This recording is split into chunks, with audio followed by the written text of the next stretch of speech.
श्री राधे राधे नमस्ते। एगो गीत लेकर बनी सुनब से कैसा लगा था कमेंट बॉक्स में जरूर बताए सके। सुना सुना सखी मोर पियवा मिल गई न चोर। सुना सुना सखी मोर पियवा मिल गई न चोर। सुना सुना सखी मोर पियवा मिल गई न चोर। एक तराती बायन हरिया दूसरे घेरल ब्या बदरिया। एक तराती बायन हरिया दूसरे घेरल बिया बदरिया। तीसरे रूखिया में हुआ न सियार बनी के। एक तीसरे हुआ न ऊखिया में सियार बनी के।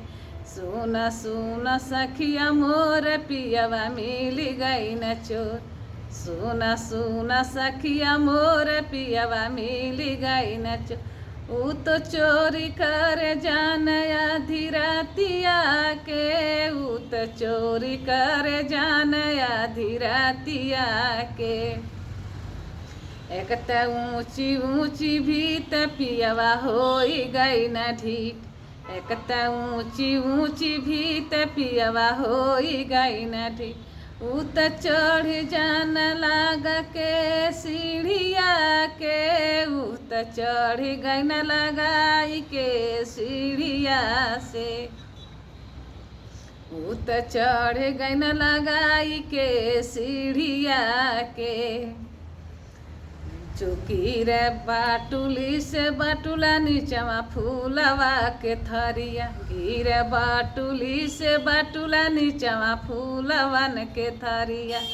ऊ तो शोर मचावे पूरा हवेलिया में। ऊ तो शोर मचावे पूरा हवेलिया में। ऊ तो शोर मचावे पूरा हवेलिया में। खान बेतवन के मारे पियवा रोवे न हमार। खान बेतवन के मारी रोवे राजवा हमार। ऊ तो जाई के लुकान कोनवा में। ऊ तो जाई के लुकाई न कोरवा में। ऊ तो जाई के लुकाई न कोनवा में। आई ना पुरुष दुई चार घरवा पूरा लेहना ढोड़ी। आई ना पुलिस दुई चार खोजना घरवा पूरा मोर। ले गई न पियवा के हमारे पकड़ी। ले गई न पियवा के हमारे पकड़। राहिया से तू ही बटोहिया देखला हौगा मोर सैया। राहिया से तू ही बटोहिया देखले हौगा मोर साई। भैया देहता तू हमके बताई। भैया देहता तू हमके बताई।